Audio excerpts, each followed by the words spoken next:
झुकाया है खुदाया, शुक्र है तेरा, हमें दिन दिखाया है खुदाया, शुक्र है तेरा, हमें दिन दिखाया है।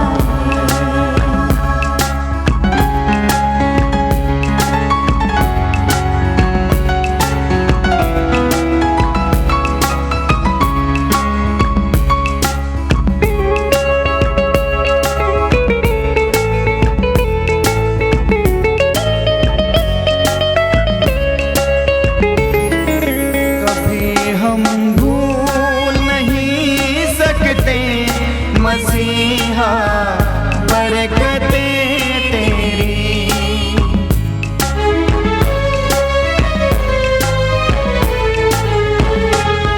कभी हम भूल नहीं सकते मसीहा बरकतें तेरी, दुआ में जो कुछ मांगा आपसे हमने पाया है, दुआ में जो कुछ मांगा आपसे हमने पाया है।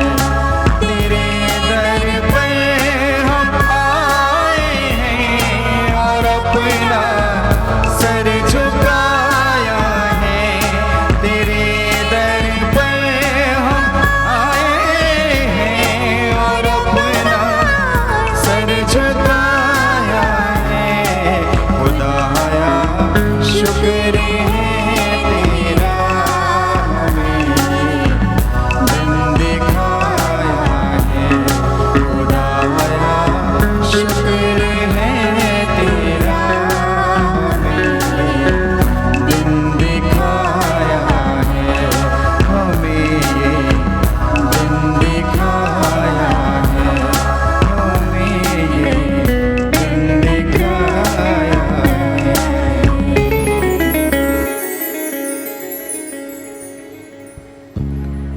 पिता और पुत्र और पवित्र आत्मा के नाम पर आमीन। हमारे प्रभु यीशु क्रिस्त की कृपा, ईश्वर का प्रेम तथा पवित्र आत्मा का साहचर्य आप सबको प्राप्त हो और आपको भी। क्रिस्त में मेरे प्रिय भाइयों एवं बहनों, आज माता कलीसिया सामान्य काल के 21वां रविवार में प्रवेश कर रही हैं और इस 21 रविवार के दूसरे पार्ट में संत पौलुस एफेसियों को लिखते हुए हमें ये बताते हैं कि विवाह संस्कार में जो संबंध है, पति और पत्नी के बीच में वो जो संबंध है, वो संबंध असली अर्थ विच यीशु मसीह और कलीसिया के बीच में है। इसलिए इस संबंध को हमें अच्छी तरह समझना है। जब इस संबंध को हम अच्छी तरह नहीं समझते हैं तो शायद हम इसलिए ये देख सकते हैं कि हमारे क्रिस्तीय परिवार टूट जाते हैं। संत पौलुस कहता है, पत्नी अपने पति के अधीन रहें और पति अपनी पत्नी को अपने जीवन द्वारा पवित्र करें। जिस प्रकार प्रभु यीशु मसीह कलीसिया को अपने जीवन को बलिदान देकर पवित्र करते हैं और कलीसिया उनके आदेशों के अधीन रहती हैं, उसी प्रकार वैवाहिक संस्कार में जुड़े एक स्त्री और एक आदमी प्यार के संबंध में रहना है, मेल मिलाप में रहना है। जब इस भेद को जो कलीसिया और प्रभु यीशु मसीह के बीच में अस्तित्व में है, इस भेद को सब हम समझेंगे तो शायद हमारी जो क्रिस्तीय परिवार है हमेशा के लिए बना रहेगा। नहीं तो ये जो टूट जाते हैं परिवार, इसका कारण है हम इस भेद को अच्छी तरह नहीं समझ पाते हैं। तो आज के इस मिसा बलिदान हम उन परिवारों के लिए चढ़ाएं जो विवाह संस्कार के द्वारा जुड़े हैं। वो स्त्री और आदमी दो नहीं हैं, एक हैं। जिस प्रकार कलीसिया प्रभु यीशु मसीह के शरीर हैं और ये एक हैं। तो आइए हम अपने क्रिस्तीय परिवारों के लिए आज के इस मिसा बलिदान को चढ़ाएं और प्रार्थना करें कि हमारे क्रिस्तीय परिवार हमेशा प्यार में रहें, शांति में रहें, एकता में रहें, मेल मिलाप में रहें और वो नमूना बनकर रहें इस दुनिया में जिस प्रकार कलीसिया और प्रभु के बीच में वो प्यार है। अपनी गलतियों को, कमजोरियों को, पापों को स्वीकार करें और सच्चे दिल से प्रभु से माफ़ी मांगें ताकि हम योग्य रीति से इस पावन बलिदान को चढ़ा सकें।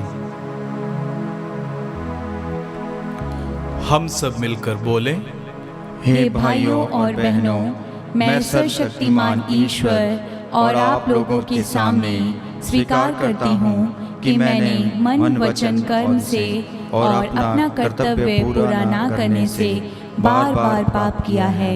मैं अपना दोष स्वीकार करती हूँ। इसलिए मैं धन्य कुंवारी मरियम से, सब स्वर्गदूतों, सब संतों और आप लोगों से, हे भाइयों और बहनों, विनती करती हूँ कि आप लोग मेरे लिए प्रभु ईश्वर से प्रार्थना करें। सर्वशक्तिमान ईश्वर हम लोगों पर दया करें और हमारे पाप क्षमा कर हमको आनंद जीवन प्रदान करें। आमीन।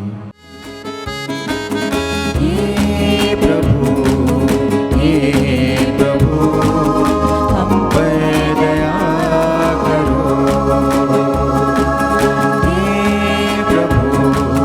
हे प्रभु, हम पर दया करो। क्रिस्त है, क्षमा करो सारे गुनाहों को। क्रिस्त है, क्षमा करो सारे गुनाहों को। हे प्रभु, हम पर दया करो। हे प्रभु, हम पर दया करो।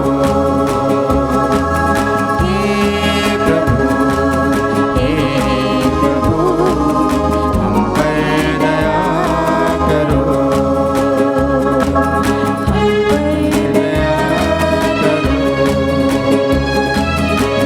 पर दया करो।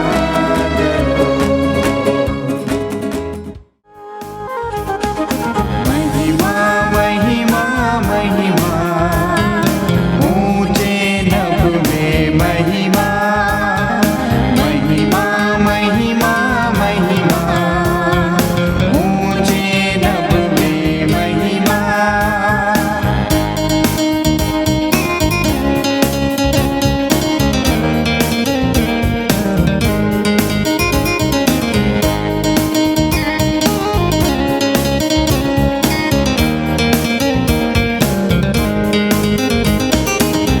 धन्य धन्य कहते, गुण गाते, धन्य तुझे हम कहते। तेरी आराधना करते हैं हम, तेरी स्तुति सब गाते हैं। सर्वशक्तिमान पिता परमेश्वर, स्वर्ग लोक के स्वामी है।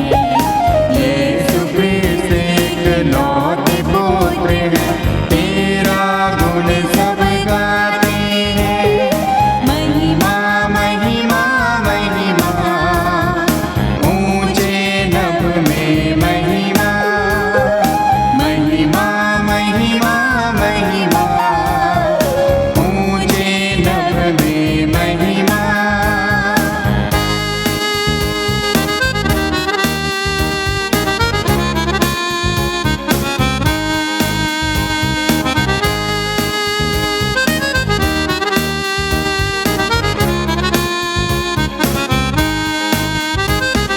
जगत के सारे पाप के हार, हम पर दया तो रखना सदा।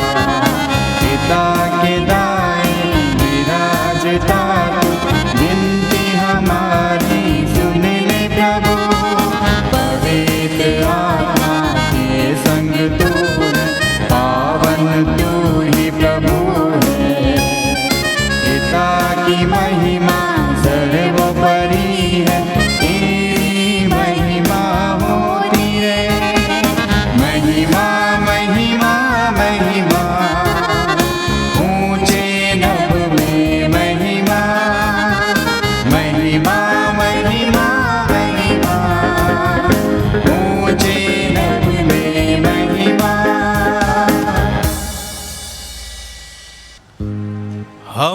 प्रार्थना करें।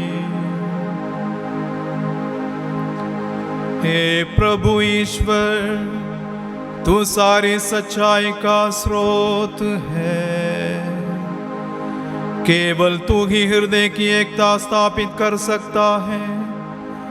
ऐसा वर दे कि हम प्रत्येक ध्वनि में तेरी वाणी सुने और जीवन से बढ़कर भी तेरी उपस्थिति के लिए लालायित हो जाए। इस परिवर्तनशील संसार की मोह माया के बीच भी हम तेरे राज्य की वह शांति प्राप्त करें जिसे संसार नहीं दे सकता। हम ये प्रार्थना करते हैं हमारे प्रभु क्रिस्त के द्वारा। आमीन।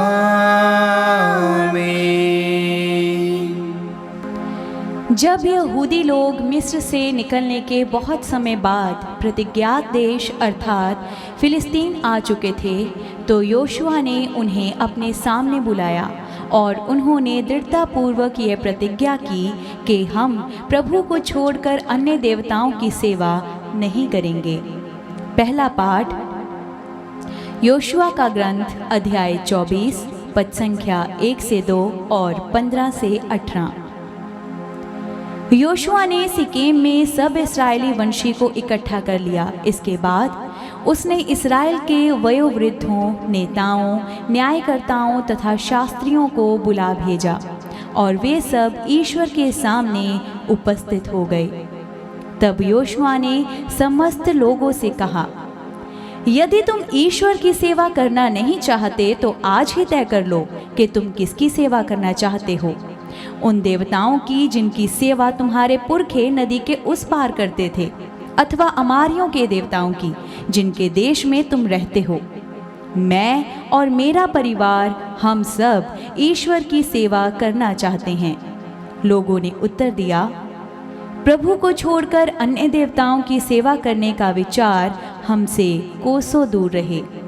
हमारे प्रभु ईश्वर ने हमें और हमारे पुरखों को दास्ता के घर से मिस्र देश से निकाल लिया है।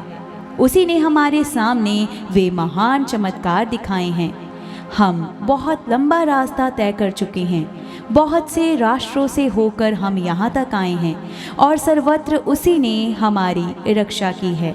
हम भी प्रभु की सेवा करना चाहते हैं क्योंकि वही हमारा ईश्वर है। ये प्रभु की वाणी है। ईश्वर को धन्यवाद।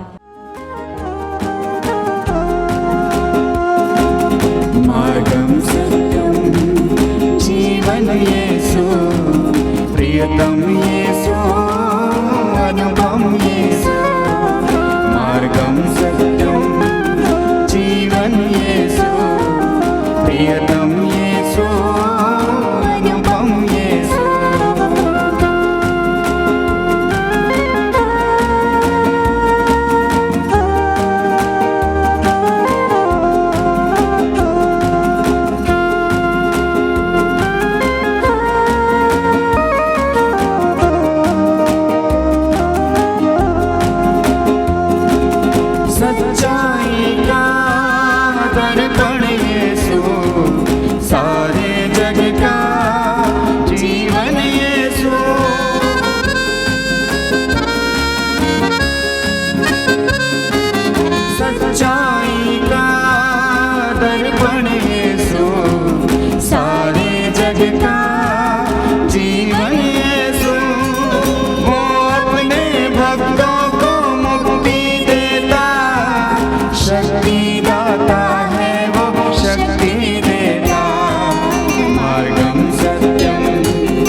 पाठ दूसरा, एफेसियों के नाम, संत पौलुस का पत्र, अध्याय 5 पद संख्या 21 से 32 तक। यह मसीह और कलीसिया के विषय में एक महान रहस्य है।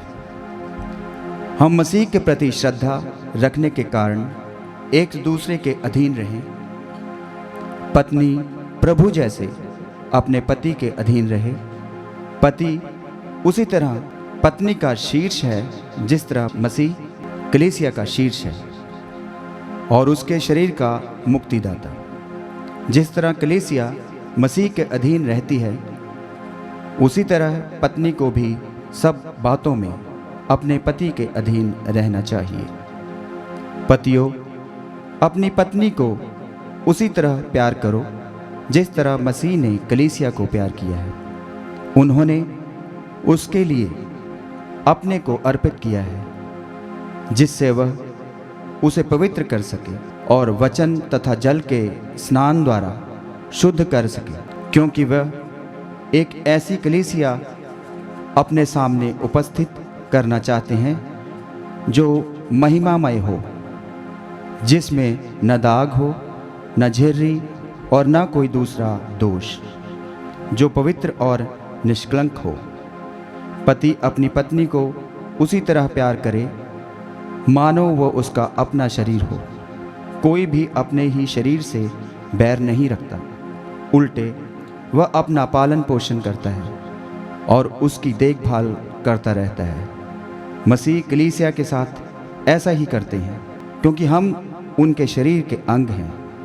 धर्म ग्रंथ में लिखा है, पुरुष अपने माता पिता को छोड़ेगा और अपनी पत्नी के साथ रहेगा और वे दोनों एक शरीर हो जाएंगे। यह एक महान रहस्य है। मैं समझता हूँ कि यह मसीह और कलीसिया के संबंध की ओर संकेत करता है।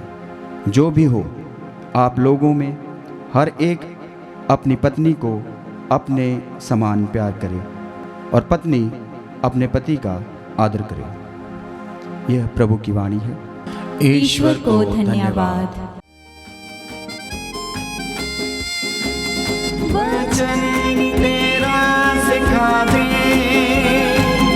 उस पर चलना सिखा दे।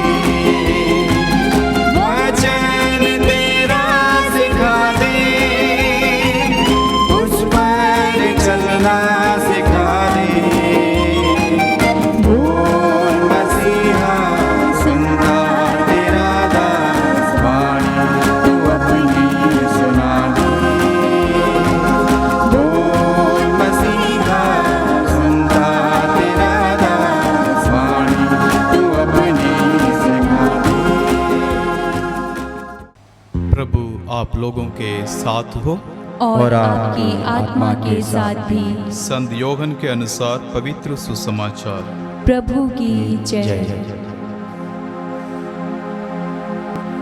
उनके बहुत से शिष्यों ने सुना और कहा, ये तो कठोर शिक्षा है, इसे कौन मान सकता है? यह जानकर कि मेरे शिष्य इस पर भुनभुना रहे हैं, ईसा ने उनसे कहा, क्या तुम इसी से विचलित हो रहे हो?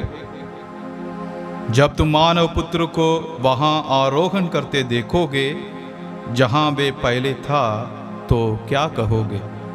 आत्मा ही जीवन प्रदान करता है, मांस से कुछ लाभ नहीं होता।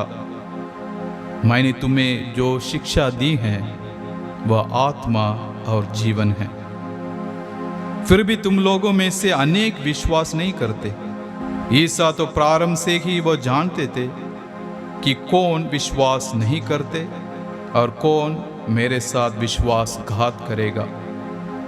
उन्होंने कहा, इसलिए मैंने तुम लोगों से ये कहा कि कोई मेरे पास तब तक नहीं आ सकता जब तक उसे पिता से ये वरदान ना मिला होता। इसके बाद बहुत से शिष्य अलग हो गए और उन्होंने उनका साथ छोड़ दिया। इसलिए ईसा ने 12 से कहा, क्या तुम लोग भी चले जाना चाहते हो? सीमोन पेतरुस ने उन्हें उत्तर दिया, प्रभु, हम किसके पास जाएं? आपके ही शब्दों में आनंद जीवन का संदेश है। हम विश्वास करते हैं और जानते हैं कि आप ईश्वर के भेजे हुए परम पावन पुरुष हैं। हे प्रभु का पवित्र सुसमाचार। क्रिस्त की जय। ख्रिस्त में मेरे प्रिय भाइयों एवं बहनों, हम अपने दैनिक जीवन में बहुत सारे विकल्पों का सामना करते हैं। हमारे दैनिक जीवन में हम हर एक के लिए ये बात बहुत ही चुनौतीपूर्ण है कि हम कौन से विकल्प को चुनें और कौन से विकल्पों को इनकार करें, क्योंकि हम जानते हैं कुछ विकल्पें जो हम अपने जीवन में चुनते हैं वो हमारे जीवन की उद्धार का काम करते हैं, हमारे जीवन की भलाई का काम करते हैं, हमें आध्यात्मिक जीवन में प्रभु की ओर अग्रसर होने के लिए बाध्य करते हैं। और अक्सर कुछ विकल्प हम ऐसे चुनते हैं जो हमारे बर्बादी के कारण बनते हैं, हमारे उद्धार के कारण नहीं बनते हैं। इसलिए ये बहुत कठिन है ये जानना कि हम कौन से विकल्प को चुनें या कौन से विकल्प को ना चुनें। Life is all about choices, which one to choose and which one not to choose, full of choices. पूरी जिंदगी में हम विकल्पों से भरे अपने आप को पाते हैं। आज के पवित्र वचन हमारी सहायता करेंगे, मदद करेंगे कि हमें विकल्प चुनने में क्या करना चाहिए, हमारे जीवन को किस पर आधारित करना चाहिए ताकि हम सही विकल्प को अपने जीवन में चुन सकें। हम लोगों ने सुना है आज पहले पार्ट में योशुआ अभी उसकी मृत्यु निकट है, वो मरने के लिए अपने आप को तैयार कर रहा है। ये अंतिम अध्याय है योशुआ के ग्रंथ में। आज के पाठ के बाद आगे पढ़ोगे तो योशुआ की मृत्यु के बारे में आप पढ़ेंगे। तो मृत्यु से पहले वो इस्राएल लोगों को जो अब तक 12 वंशों में बंट चुके हैं, या लगभग कोई 1200 साल पहले की बात है प्रवेश मसीह के इस धरती पर आने के। इस वक्त सारे इस्राएल लोग जो एक देश थे, अभी वो 12 वंशों में बंट चुके हैं, अलग अलग जी रहे हैं। तो योशुआ इन सभी को सिक्केम नामक एक जगह पर एकत्रित करता है और उनके सामने 2 विकल्पें रखता है। पहला विकल्प है, लोगों से पूछता है यदि आप लोग उन देवताओं की उपासना करना चाहते हो जिनकी उपासना आपके पूर्वजों ने नदी के उस पार किए थे, या जिनके साथ आप रह रहे हो, खासकर ये इस वक्त अमोरियों के साथ रह रहे हैं, जो अमोरियों की जो देवताओं की पूजा करना चाहते हो, या दूसरा विकल्प उस परमेश्वर की, उस खुदा की आराधना करना चाहते हो जिन्होंने तुम लोगों को उस दास्ता से, उस मिस्र देश से मुक्ति दिलाई। अब लोगों के सामने 2 विकल्प हैं। अब लोगों को चुनना है कौन सा विकल्प उनके लिए सही है। वो चुनने के लिए शायद योशुआ उनके लिए एक मार्गदर्शन देता है। वो कहता है मैं तो अपना विकल्प चुन लिया है, मैं और मेरा परिवार उस प्रभु की ही आराधना करेंगे, उपासना करेंगे जिन्होंने हमें मिस्र देश से छुटकारा देकर इस प्रज्ञात देश में लेकर आया है। योशुआ के ये कहने पर लोगों को शायद उनके अक्ल खुल गया, बुद्धि खुल गई और वे कहने लगे हम भी उस खुदा की ही आराधना करना चाहेंगे जिन्होंने हमें, हमारे पूर्वजों को मिस्र देश से मुक्ति दिलाकर लेकर आया है। क्रिस्त में मेरे प्रिय भाइयों बहनों, ये आज के जो पहला पार्ट है बहुत ही महत्व रखता है इस्राएल लोगों की जिंदगी में। क्यों? क्योंकि ये जगह जो है सिक्केम है। जब आप उत्पत्ति ग्रंथ अध्याय 12 पद संख्या 6 में पढ़ोगे तो इस सिक्केम जगह पर ही परमेश्वर ने अब्राहम के साथ एक विधान स्थापित किया था। अब्राहम को यह कहा था मैं तुम्हारे पूर्वजों को एक ऐसा देश दूंगा। और जब अब आगे आकर आज के पहला पाठ में देखोगे, योशुआ दोबारा उसी जगह पर इस विधान को पुनः नवीन करने के लिए लोगों को एकत्रित करता है। यानी जो विधान परमेश्वर ने अब्राहम के साथ स्थापित किया था, वो विधान को आज पुनर्निर्माण, पुनर्नवीन करने का समय है। मरने से पहले वो चाहता है कि लोग परमेश्वर के प्रति वफादार, ईमानदार रह सकें। इसलिए वो योशुआ के मार्गदर्शन के द्वारा वो सही विकल्प को चुनते हैं। और आज के सुसमाचार में भी प्रभु लोगों को 2 विकल्प देते हैं। हम पिछले 4 हफ्तों से सुन रहे हैं, प्रभु यूकरिस्ती पर अपना संबोधन देते हैं। पहला हफ्ता इनको खिलाया, 5 रोटी और 2 मछलियों से इनको खिलाया। फिर दूसरे हफ्ते हम देखते हैं लोग प्रभु को ढूंढ के जा रहे हैं। प्रभु कहते हैं क्यों नश्वर भोजन की खोज करते हो, अनश्वर भोजन की खोज करो। उनको समझ में नहीं आया। तीसरे हफ्ते हमने देखा है लोग और प्रभु के बीच में वाद विवाद हो रहा है। लोग प्रभु से निशान मांग रहे हैं कि हमारे पुरखों को, हमारे पूर्वजों को मूसा ने मरुभूमि में मन्ना खिलाया था, आप हमें कौन सा निशान दोगे? तो प्रभु कहता है जो तुम्हारे पूर्वजों ने जो मन्ना खाया वो खा के मर गए हैं, जो मैं तुम लोगों को दे रहा हूँ वो मेरा मांस है। और पिछले हफ्ते शायद हमने सुना नहीं है योहन के सुसमाचार से, क्योंकि हमने माँ मरियम का स्वर्ग में उत्ग्रहण का पर्व मनाया था। अगर उस हफ्ते के जो सामान्य काल के अगर सुसमाचार आप पढ़े होंगे तो आपको ये मालूम होगा कि उस सुसमाचार में प्रभु कहता है जो मेरा शरीर खाता है, जो मेरा रक्त पीता है, वो मरने के बाद भी जीवित रहेगा। ये 4 हफ्ते प्रभु यूक्रिस्ट के बारे में धीरे धीरे लोगों को समझाते हैं। और लेकिन आज के सुसमाचार में आप लोगों ने सुना, शुरुआत में ही लिखा है लोग कहते हैं प्रभु से ये शिक्षा बहुत ही कठिन है, इस शिक्षा को कौन मान सकता है? प्रवेश में प्रिय भक्तजनों, क्यों लोगों को प्रभु की शिक्षा मानने में तकलीफ हुई? क्योंकि ये जो 4 हफ्ते से प्रभु यूक्रिस्ट के ऊपर जो संबोधन दे रहे हैं, लोगों का ध्यान वचन की ओर नहीं था। वो अपने इस शारीरिक संतुष्टि के लिए वो वचन सुन रहे थे, अपने आत्मा की उन्नति के लिए वो सुनने के लिए तैयार नहीं थे। इसलिए प्रभु दुखी होकर अपने शिष्यों से पूछते हैं, क्या तुम लोग भी मुझे छोड़कर चले जाना चाहते हो? तो पेतरुस कहता है, प्रभु हम जाएं तो कहाँ जाएं? आपके ही शब्दों में आनंद जीवन है, और हम ये जानते हैं, विश्वास करते हैं, आप ही वो परम पावन पुत्र हैं। क्रिस्त में मेरे प्रिय भाई और बहनों, इसलिए यूक्रिस्ट 2 हिस्से में बांटा गया है। पहला शब्द समारोह, फिर यूक्रिस्ट बलिदान।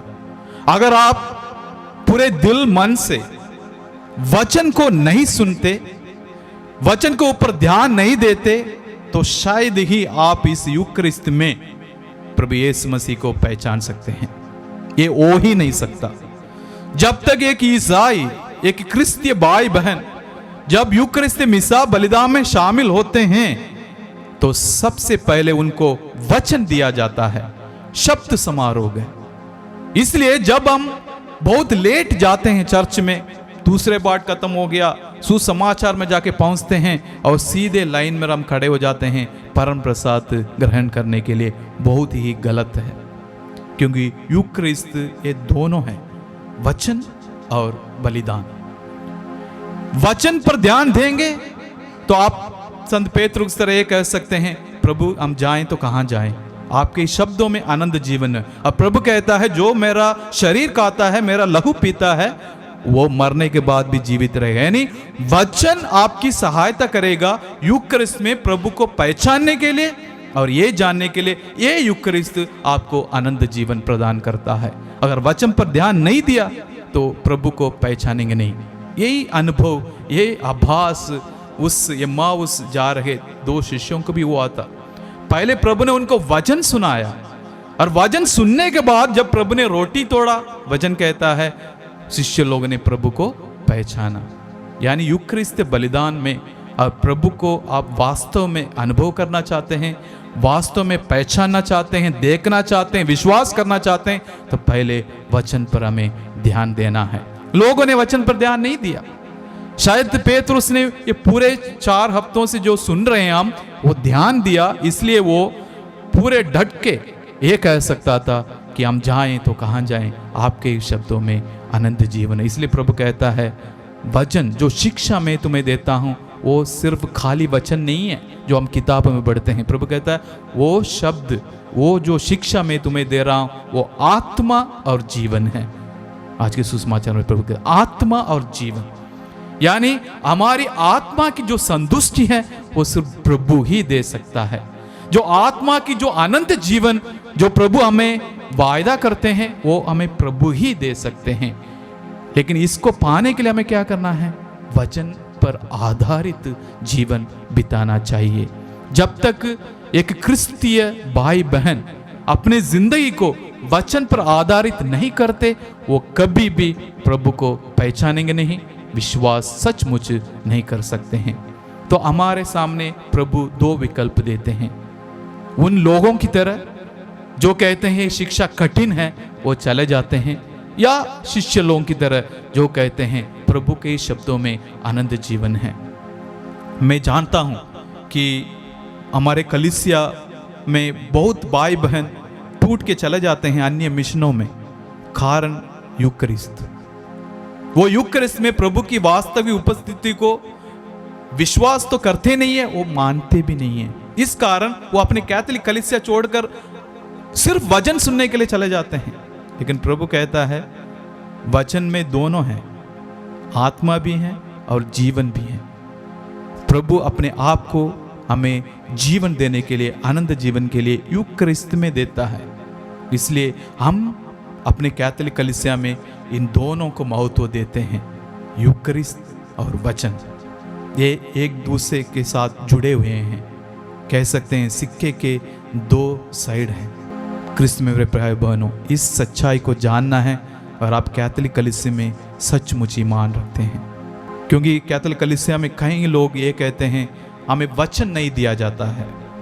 क्यों नहीं दिया जाता है? मिसा बलिदान सबसे पहले आपको वचन ही तो देता है। अगर लगातार कोई क्रिस्तीय भाई बहन लगातार 3 साल रोजाना मिसा में शामिल होता है तो वो पूरा बाइबल को जानता है।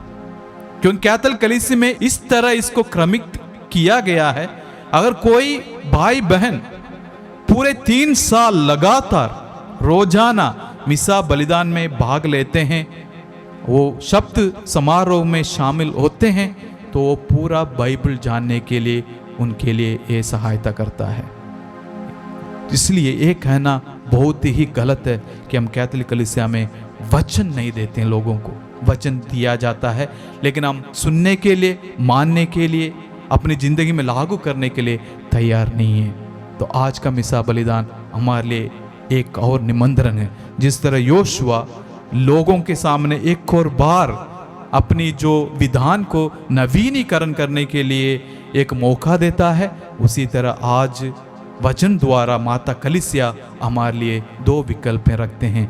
हमें अपनी जो प्रतिज्ञाएं हमने किया है अपने जीवन में प्रभु यीशु मसीह की अनुसरण करने के लिए, उस पे आज नवीनीकरण करने का मौका है। दोबारा अपने आप को, अपने जीवन को वचन पर आधारित करने का अवसर है। इसके द्वारा हम प्रभु को पहचान सकते हैं, जान सकते हैं, मान सकते हैं, विश्वास कर सकते हैं और पूरे हिम्मत और साहस के साथ पेतरुस की तरह कह सकते हैं, प्रभु हम जाएं तो कहाँ जाएं, आपके ही शब्दों में आनंद जीवन है। तो आइए इस कृपा के लिए हम इस बलिदान में प्रार्थना करेंगे।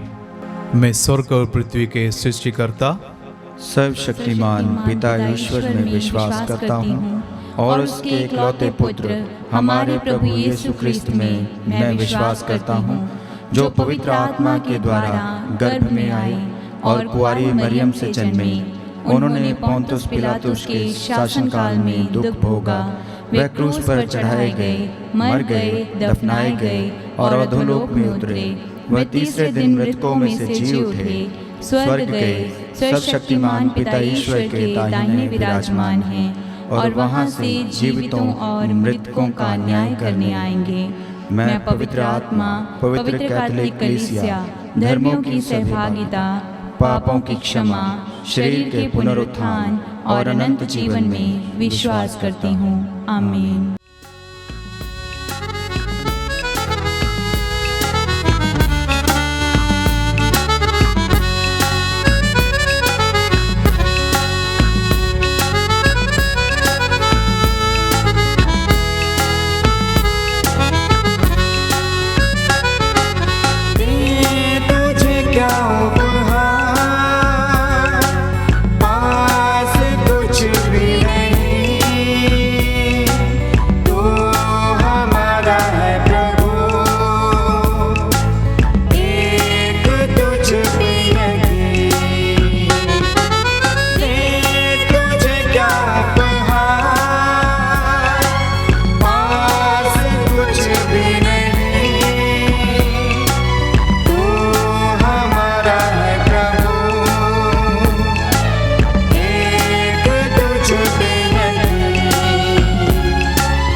बन गई बातें।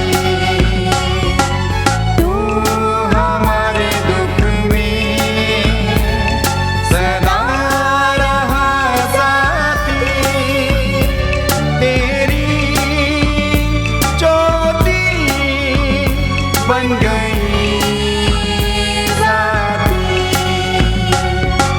दे तुझे क्या उपहार, पास कुछ भी नहीं,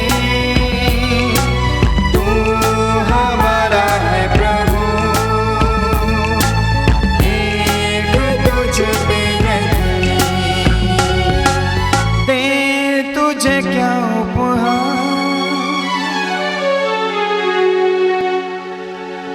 भाइयों और बहनों, प्रार्थना कीजिए कि सर्वशक्तिमान पिता ईश्वर मेरा और आप लोगों का ये बलिदान ग्रहण करें।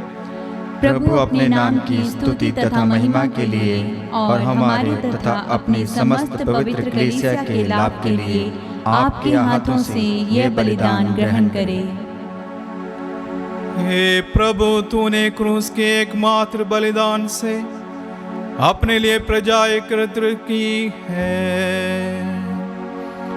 अपनी कलीसिया में हम सबको एकता और शांति का वरदान देने की कृपा कर हमारी प्रार्थना सुन, हमारे प्रभु क्रिस्त के द्वारा। आमीन। प्रभु आप लोगों के साथ हो। और आपकी आत्मा के साथ भी। प्रभु में मन लगाइए। हम प्रभु में मन लगाए हुए हैं। हम अपने प्रभु परमेश्वर को धन्यवाद दें। यह उचित और आवश्यक है। हे पूज्य पिता, यह परम उचित है, हमारा कर्तव्य तथा कल्याण है कि हम सदा और सर्वत्र अपने प्रभु क्रिस्त के द्वारा तुझे धन्यवाद दें। इन्होंने पतित मानव पर तरस खाकर कुंवारी माता से जन्म लेने की कृपा की। इन्होंने क्रूस की यातना सहकर हमें आनंद मृत्यु के विमुक्त किया, तथा पुनर्जीवित होकर आनंद जीवन प्रदान किया है। इसलिए हम समस्त दूतगणों से मिलकर तेरी स्तुति करते हुए निरंतर एक स्वर से गाते हैं। पावन, अति पावन प्रभु ईश्वर अखिलेश्वर। पावन, अति पावन प्रभु ईश्वर अखिलेश्वर।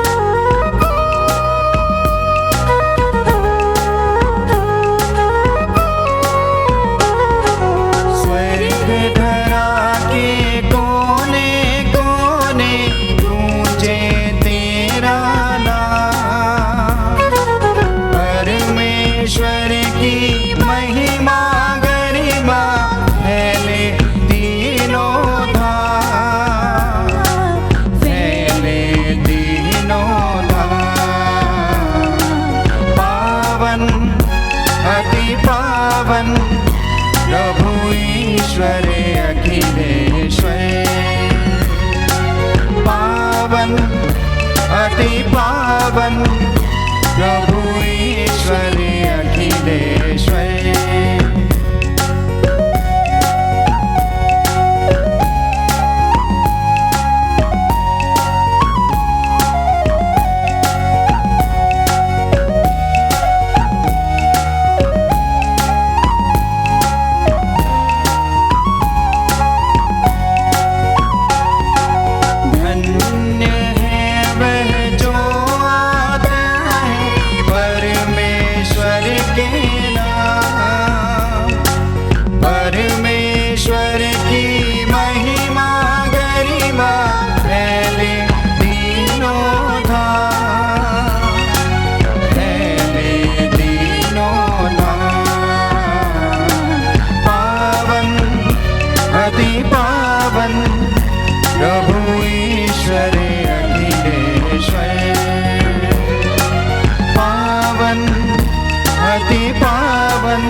हे परमपिता, तू वास्तव में पवित्र है। यह उचित है कि तेरी समस्त सृष्टि तेरा गुणगान करें, क्योंकि अपने पुत्र हमारे प्रभु यीशु क्रिस्त के द्वारा और पवित्र आत्मा की शक्ति से तू सभी प्राणियों को जीवन तथा पवित्रता प्रदान करता है। तू सब युगों में अपनी प्रजा एकत्र करता है कि दसों दिशाओं में दिन रात तुझे निर्मल बलि चढ़ता रहे। इसलिए पिता, हम तेरी दीन प्रजा तुझसे निवेदन करते हैं, हमारा उपकार पवित्र आत्मा की शक्ति से दयापूर्वक पवित्र कर, कि ये तेरे पुत्र हमारे प्रभु क्रिस्त का शरीर तथा रक्त बन जाए। उन्हीं की आज्ञा से हम यूक्रिस्ट का ये समारोह मना रहे हैं। जिस रात को यीशु मृत्यु के लिए सौंपे गए, उन्होंने रोटी ली, तुझे धन्यवाद देते हुए तेरा स्तुति किया और रोटी तोड़कर उसे अपने शिष्यों को देते हुए कहा, तुम सब इसमें से लो और खाओ, ये मेरा शरीर है जो तुम्हारे लिए बलि चढ़ाया जाएगा।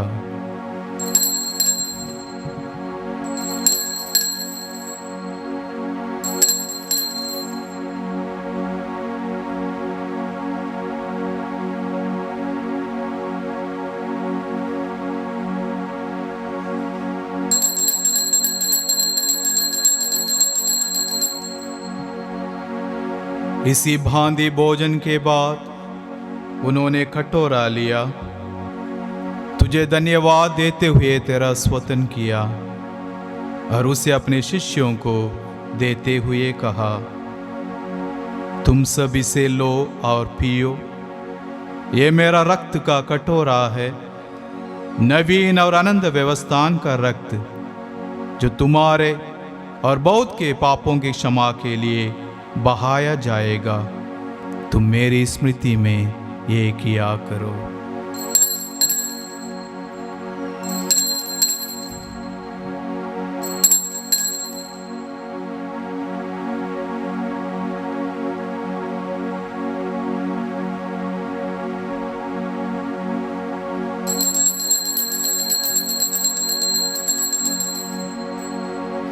ये है हमारे विश्वास का रहस्य।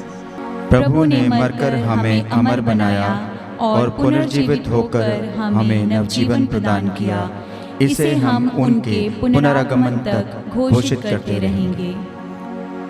हे परमपिता, हम तेरे पुत्र के मुक्तिप्रद दुख भोग, प्रताप में पुनरुत्थान और स्वर्गारोहण का स्मरण करते हैं तथा पुनरागमन की बाट जोहते हैं। हम तुझे धन्यवाद देते हुए ये जीवंत और पावन बलि चढ़ाते हैं। हे पतित पावन, अपनी कलीसिया की इस चढ़ावे पर दया दृष्टि डाल और ये बलि स्वीकार कर, जिसके अर्पण से प्रसन्न होकर तूने हमें अपना बना लिया है। तेरे पुत्र के शरीर तथा रक्त से हमारा परिपोषण होता है। ऐसा वर दे कि उनके पवित्र आत्मा से परिपूर्ण होकर हम क्रिस्त में एक शरीर तथा एक मन हो जाएं। वही पवित्र आत्मा हमको नित्य उपहार स्वरूप तुझे चढ़ाए और ईश्वर की माता धन्य कुआरी मरियम, उसके धन्य वर संत जोसेफ, तेरे धन्य प्रेरितों, प्रतापी शहीदों तथा सभी संतों के साथ हमें भी स्वर्गिक आनंद के सहभागी बनाए। हमें इनकी निरंतर प्रार्थनाओं का अटल भरोसा है। हे प्रभु, तुझसे नम्र निवेदन है कि हमारे पुनर्मिलन का ये बलि समस्त संसार में शांति और कल्याण की वृद्धि करें। अपने सेवक संत पिता फ्रांसिस, हमारे धर्माध्यक्षों फ्रैंको तथा एग्नेलो, सभी धर्माध्यक्षों, याजकों तथा इस पृथ्वी पर समस्त यात्री कलीसिया को विश्वास तथा प्रेम में दृढ़ रखने की कृपा कर। हे प्रभु, तेरी सेवा में उपस्थित अपनी प्रजा की याचनाएं कृपा पूर्वक स्वीकार कर। दया और प्रेम से प्रेरित होकर तू अपने सभी पुत्र पुत्रियों को वे जहां कहीं भी हों अपने साथ एक बना ले। हे प्रभु, हमारे मृत भाई बहनों को अपने राज्य में प्रवेश पाने दे, और उन सबको भी जो तेरी सेवा करते हुए परलोक सिधार चुके हैं।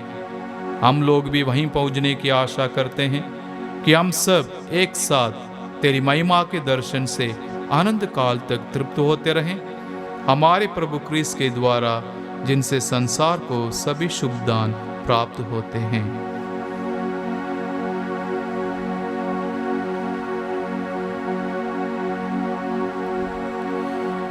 इन्हीं प्रभु क्रिस्त के द्वारा, इन्हीं के साथ और इन्हीं में, हे सर्वशक्तिमान पिता परमेश्वर, पवित्र आत्मा के साथ तुझे समादर तथा महिमा युगानुयुग मिलती रहती है। आमीन आमीन आमीन।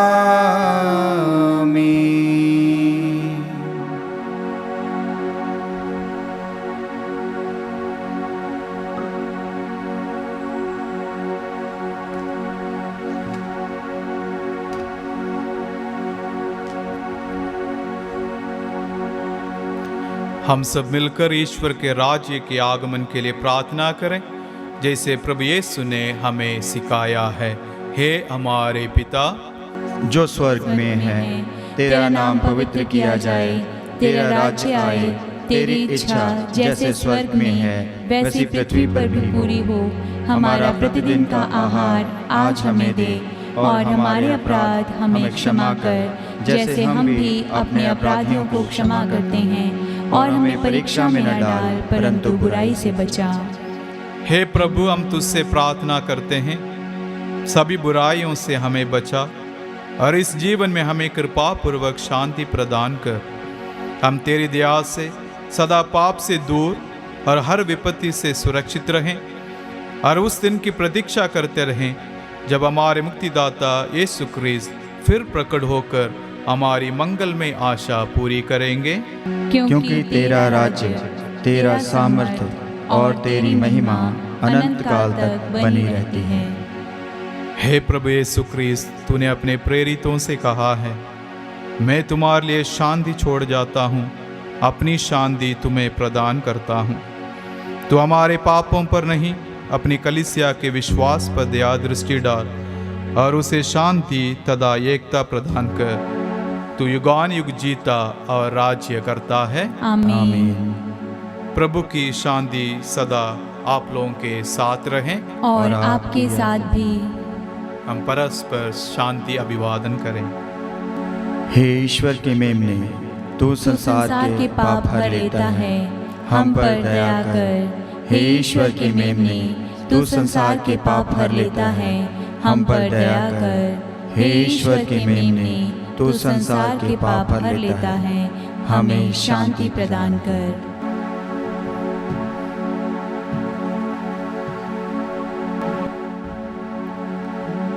देखिए ईश्वर का मेमना, जो संसार के पाप हर लेता है। धन्य हैं वे जो प्रभु के भोज में बुलाए जाते हैं। हे प्रभु, मैं इस योग्य नहीं हूँ कि तू मेरे यहाँ आए। तू एक ही शब्द कह दे और मेरी आत्मा चंगी हो जाएगी।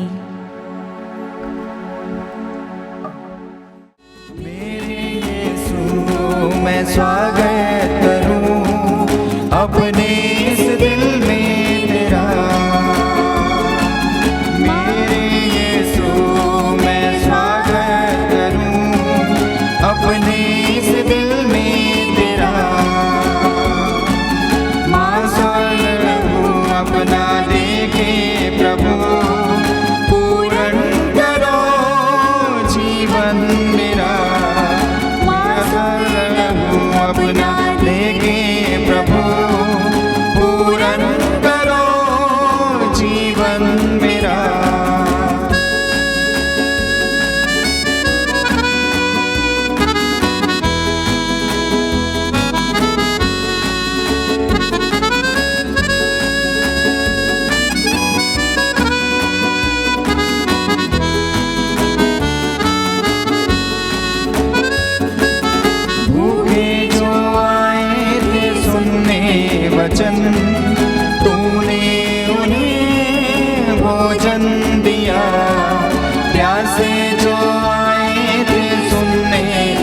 वचन तूने उन्हें पानी दिया। मेरे यीशु इन सब का दिल खुशियों से तूने भरा। मेरे यीशु इन सब का दिल खुशियों से तूने भरा। मेरे यीशु मैं स्वागत करूं अपने इस दिल में तेरा। माँ स्वर्ग अपना देके प्रभु पूरन करो जीवन मेरा। हम प्रार्थना करें। हे प्रभु, अपने दया की औषधि से हम सबको पूरी तरह चंगा कर दे। तेरी कृपा हमें पूर्णतः नवीन बनाए और ऐसी सरगर्मी दे कि हम तुझे हर बात में प्रसन्न करें। ये वर दे हमारे प्रभु क्रिस्त के द्वारा। आमीन। प्रभु आप लोगों के साथ हो और आपकी आत्मा के साथ भी। सर्वशक्तिमान ईश्वर पिता और पुत्र और पवित्र आत्मा आप लोगों को आशीर्वाद प्रदान करें। आमीन। आप लोग विदा लें। ये मिसा समाप्त हुआ। ईश्वर को धन्यवाद।